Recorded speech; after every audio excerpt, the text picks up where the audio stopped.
non, vraiment rien ne justifie que nos enfants ou nos petits-enfants travaillent plus longtemps avec une retraite réduite. Rien, parce que dans notre pays, nous produisons plus de richesses qu'il y a 10, 20, 30, 40 ans, ou voire même quand la retraite a été créée. Le problème, c'est que cette richesse créée est accaparée par une minorité de boursicoteurs et d'affairistes. Et donc les salariés du public et du privé ont tout notre soutien dans ce légitime combat social. Nous sommes dans la rue avec eux, nous portons avec eux des propositions progressistes, nous soutenons leur lutte, qu'ils soient cheminots, enseignants, fonctionnaires ou salariés du privé. Nous sommes des élus par les habitants, élus pour défendre le monde du travail et de la création, élus pour lutter contre les injustices sociales et les inégalités. Je veux une fois de plus remercier l'équipe sortante, l'équipe des élus sortants, puisque chaque élu a mené un grand travail pendant 6 ans, et chacun et chacune ont fait preuve d'un grand engagement et d'une capacité collective à rester unis et au travail jusqu'au bout, puisque nous continuons à travailler à la mise en œuvre de notre programme. Aucun élu de notre municipalité n'oublie d'où il vient et pourquoi il est élu. Nous sommes fiers d'être des élus du peuple, du monde du travail et de la création. Ce ne sont pas seulement des mots, des belles paroles, mais des actes que nous avons eus pendant 6 ans et que nous continuerons d'avoir. Il en va ainsi de la préparation du programme municipal 2020-2026 que je vais faire ce soir. Dans ce cadre de cette campagne électorale, vous n'avez pas fini d'entendre les différents candidats opposants parler de démocratie, d'écouter les gens, de faire avec eux, de faire des belles promesses. Mais qu'ont-ils fait pendant 6 ans? Combien de réunions publiques? Combien d'actions sur le logement, la santé ou l'éducation, sur le lycée, ont-ils organisé? Presque rien. Ces 6 années qu'ils ont menées n'ont pas été très sérieuses.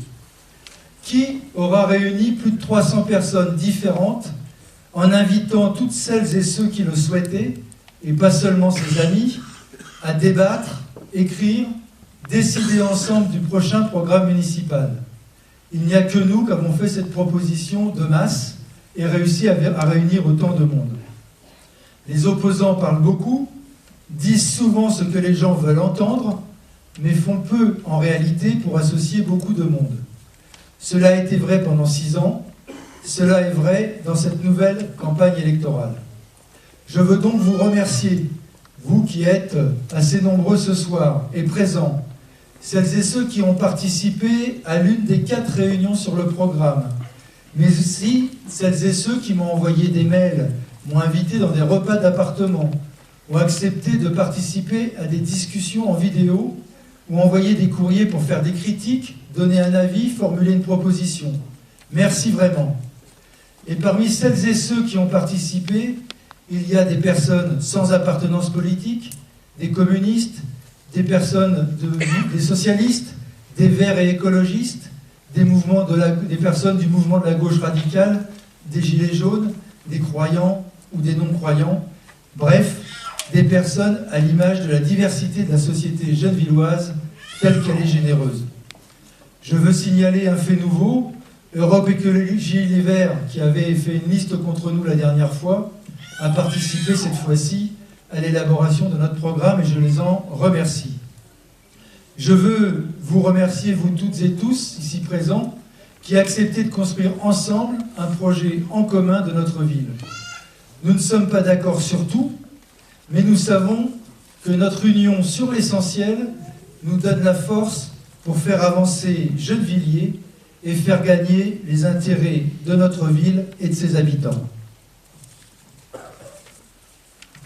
Dans une période où il y a une méfiance sur les politiques, où le repli sur soi domine quand même, malheureusement, où les discussions collectives pour réfléchir ensemble manquent, nous entendons à l'inverse favoriser l'intervention citoyenne, le pouvoir des citoyennes et des citoyens, la coélaboration entre les élus et les habitantes et les habitants. Les élus doivent savoir prendre leurs responsabilités, notamment tenir leurs engagements, mais ils ont aussi comme responsabilité d'écouter, d'associer, de coopérer avec les habitants. C'est ce que nous avons essayé de faire et ce que nous allons continuer d'essayer de faire. Alors, que tirons-nous de ces 3 mois d'écoute et de travail? Nous avons entendu des gens qui voient bien la différence entre la gestion de notre ville et ce qu'il se passe dans les villes autour de nous, dans des domaines différents comme celui de la jeunesse, dans le domaine socio-éducatif, culturel, sportif ou dans les domaines environnementaux. Il y a une certaine fierté à ce que nous sommes capables de faire à Gennevilliers. Cela confirme le sondage qu'on a publié il y a 1 an, qui montrait que plus de 73% des sondés trouvaient que la ville évolue en bien. Mais, parce qu'il y a un mais, les personnes qui voient tout le positif ne nous demandent pas de nous endormir sur nos lauriers, ils mettent le doigt sur ce qui ne va pas et nous demandent d'améliorer encore la situation. Ils nous disent en substance, continuez ce que vous faites de bien et essayez de faire plus et mieux dans plusieurs domaines. Cette exigence est prise en compte dans le projet de programme que nous allons vous présenter et adopter ce soir. Vous allez retrouver dans ce document un état d'esprit qui nous permet d'aborder ce scrutin avec confiance, mais confiance ne veut pas dire arrogance. Vous nous avez dit que nous avons encore beaucoup de travail pour continuer d'améliorer la vie des Gennevilloises et des Gennevillois. Nous avons encore à progresser, notamment sur notre priorité en direction de la petite enfance et de l'enfance, sur la lutte contre les incivilités, à progresser pour mieux répondre aux défis environnementaux et climatiques, à progresser pour réinventer des politiques sociales mieux adaptées à notre temps, pour être toujours mieux à l'écoute des critiques, préoccupations et aspirations des habitants. Avec ce programme, il s'agit aussi d'écrire des pages en rupture avec une tradition politique productiviste, tout en poursuivant une priorité sociale et en développant une préoccupation environnementale. Il s'agit de prendre en compte au moins 2 grands défis. Le premier, c'est de faire en sorte que nos enfants et petits-enfants, que les salariés que nous sommes, puissent habiter dans une ville populaire au cœur de la métropole du Grand Paris dans 10, 20, 30 ou 40 ans. Le deuxième défi, c'est qu'ils le fassent de façon choisie, parce que la ville de Gennevilliers aura su contribuer et participer à inventer un nouvel art de vivre populaire en ville. C'est tout le sens du premier chapitre du projet de programme « Une ville dynamique et humaine », qui décline 2 idées. Première idée, développer Gennevilliers sans dépasser les 50 000 habitants, donc en restant à taille humaine, sans chasser personne, contrairement à ce qu'il se passe dans les villes autour de nous. Deuxième idée, couche populaire comme couche moyenne doivent pouvoir trouver ici les meilleures conditions de vie au cœur de la métropole du Grand Paris. Idée que l'on retrouve à travers plusieurs objectifs précis. D'abord, agir pour le droit au logement, pour permettre à tous les Gennevillois d'accéder à un logement digne et pour faciliter les parcours résidentiels des ménages. Nous continuerons donc à faire du logement notre priorité et d'agir pour améliorer le patrimoine existant. C'est au prix de cet effort que nous pourrons faire en sorte que personne ne puisse être exclu de cette ville. Deuxième idée, développer les activités économiques et affirmer l'action de la ville pour l'emploi et l'insertion. Sous chaque idée, il y a plein de propositions qui sont dans le programme que vous avez dans vos mains, que je ne développe pas, sinon je ferai un discours à la Fidel Castro. Deuxième idée, donc, développer les activités économiques. Le développement économique fait la force de Gennevilliers et nous voulons consolider le dynamisme des zones d'activité et notamment d'activités industrielles innovantes et nous voulons aussi intensifier nos actions pour défendre l'emploi et valoriser l'emploi pour les jeunes villoises et les jeunes villois. 3 séries de propositions concernent une ville à taille humaine avec des commerces de proximité dans une ville embellie. 2 autres séries de propositions concernent notre action pour le droit à la santé et notre politique en direction des retraités. Vous le savez, nous investissons fortement dans la prise en charge de prévention et de soins pour garantir l'accès à la santé de tous. C'est un moyen efficace de lutte contre la désertification médicale qui est à l'œuvre dans toutes les villes autour de nous. Et de nombreuses actions municipales convergent aussi pour favoriser le bien vieillir dans notre ville. Je ne développe pas, les retraités savent ce qu'ils ont à Gennevilliers et ce qui ne se fait pas dans les villes autour de nous. La deuxième grande priorité du mandat concerne l'enfance et la jeunesse. Dans le chapitre, donc dans votre document, c'est le 2e chapitre en jaune, une ville avec des exigences éducatives. Nous mobilisons sur cette question des moyens conséquents pour donner aux enfants et aux jeunes de notre ville des actions qui soient à la hauteur de nos exigences éducatives, dont parle souvent Richard Mérac, qui est là-bas. Plusieurs grands axes et propositions concrètes sont avancés dans ce chapitre. D'abord, une politique ambitieuse de la petite enfance qui vise à proposer un accueil de qualité pour les tout-petits, d'augmenter l'offre de places en crèche, de déployer des pédagogies innovantes en direction des bébés, notamment autour de la musique et de l'acquisition du langage. Plusieurs propositions visent à poursuivre et améliorer notre action pour élever les exigences éducatives de toutes et de tous, notamment en agissant aux côtés des parents et enseignants pour avoir les moyens nécessaires pour la réussite de nos enfants. Nous sommes aussi la seule ville de la boucle nord de Seine à avoir des structures jeunesse dans tous les quartiers. Cette priorité continuera à s'exprimer en permettant à la jeunesse de mieux prendre sa place dans la ville et en les accompagnant dans leurs projets. Les propositions sur notre politique d'éducation physique et sportive visent à valoriser toutes les pratiques en direction de toute la population. Nous avons le plus fort taux d'équipement sportif par habitant des 7 villes qui composent le territoire. Il s'agit de faire en sorte qu'ils profitent au mieux à la diversité des habitantes et des habitants de notre ville. Le 3e enjeu dont traite notre programme n'est pas propre à Gennevilliers, mais planétaire. Il s'agit, et là c'est le 3e tête de chapitre en jaune dans votre document, il s'agit de contribuer ici à la transition écologique, à sauver l'espèce humaine. Ce 3e chapitre s'intitule « Une ville de la transition écologique ». Gennevilliers doit s'inscrire davantage dans la transition écologique pour réduire son empreinte carbone et assurer la qualité de vie des habitants d'aujourd'hui et de demain. Nous devons pour cela améliorer l'exemplarité de la ville.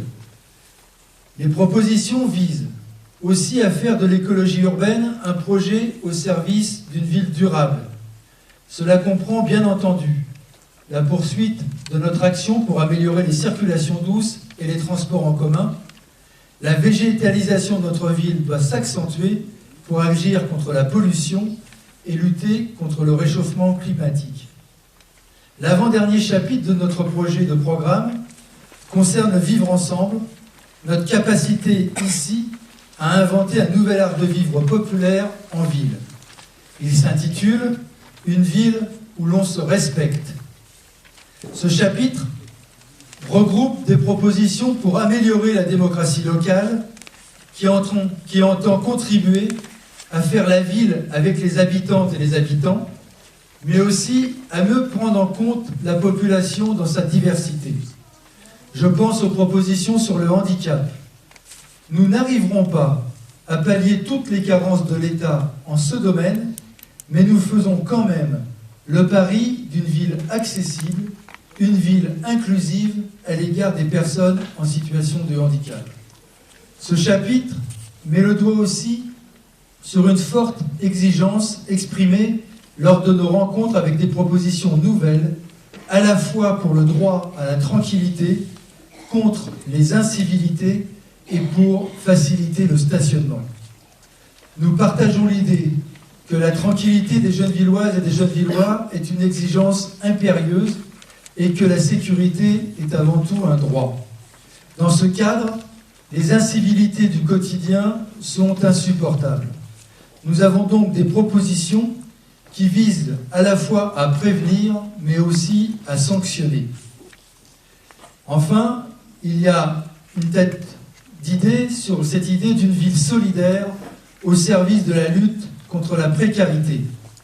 Le souci de justice sociale est au cœur de l'identité de notre ville. Notre commune lutte avec détermination contre toutes les formes de précarité et d'exclusion par des dispositifs d'aide et de soutien et par un service public qui protège et assure l'égalité d'accès. Enfin, ce chapitre sur une ville où l'on se respecte comprend des propositions pour innover dans une politique sociale indispensable face à des politiques gouvernementales qui s'attaquent aux milieux populaires et aux familles. Elle vise à développer la dignité de toutes et de tous, à se saisir de nos principes de laïcité comme un principe de liberté qui permet le vivre ensemble en assurant la liberté de croyance et de non-croyance. C'est aussi dans ce chapitre que nous considérons qu'en matière de promotion de l'égalité femmes-hommes, il est temps d'accélérer le rythme pour contribuer à passer à l'égalité réelle. Pour finir, ce projet de programme ne fait pas l'impasse sur ce qui fait que de nombreux maires dans le pays ne se représentent pas aux élections. Sur ce qui fait dire à Jacques Brune et Jacques Bourgoin que je n'ai pas de chance, car jamais le rôle de maire n'a été aussi difficile, tant les attaques contre les collectivités locales par les gouvernements successifs sont fortes. Je l'ai dit ici, dans notre ville, nous ne sommes pas de celles ou ceux qui baissent les bras face aux difficultés. Nous savons que ce mandat sera plus dur que l'actuel.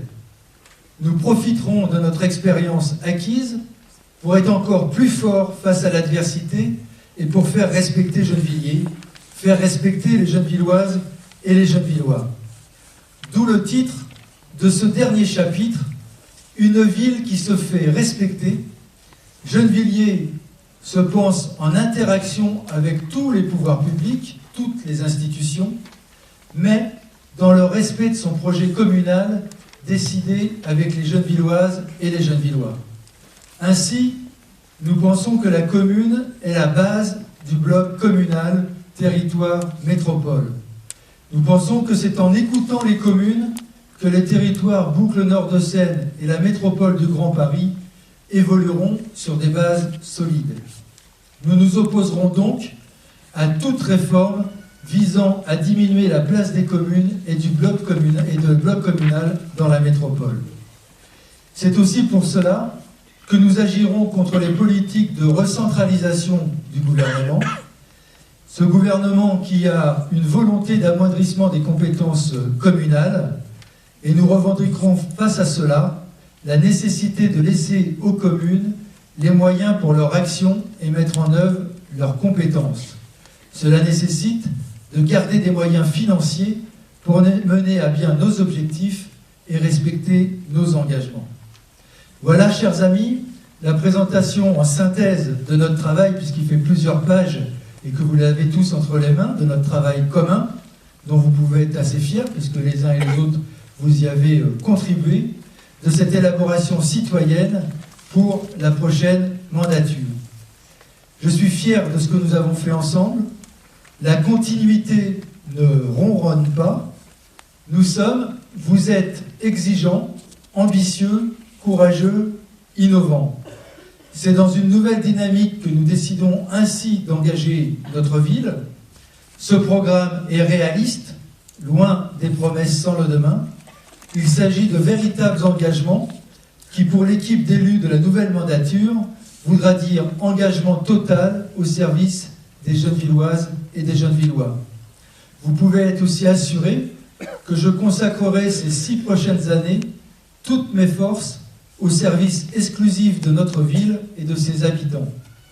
Je le fais et je le ferai car j'aime cette ville, j'aime la force, le courage, les valeurs, la générosité des Gennevilloises et des Gennevillois. Pour finir vraiment, retenez 2 dates. Vendredi 10 janvier, où je réunirai tout le comité de soutien pour engager la campagne électorale, et samedi 18 janvier, où nous inaugurerons notre local de campagne. Merci de votre attention.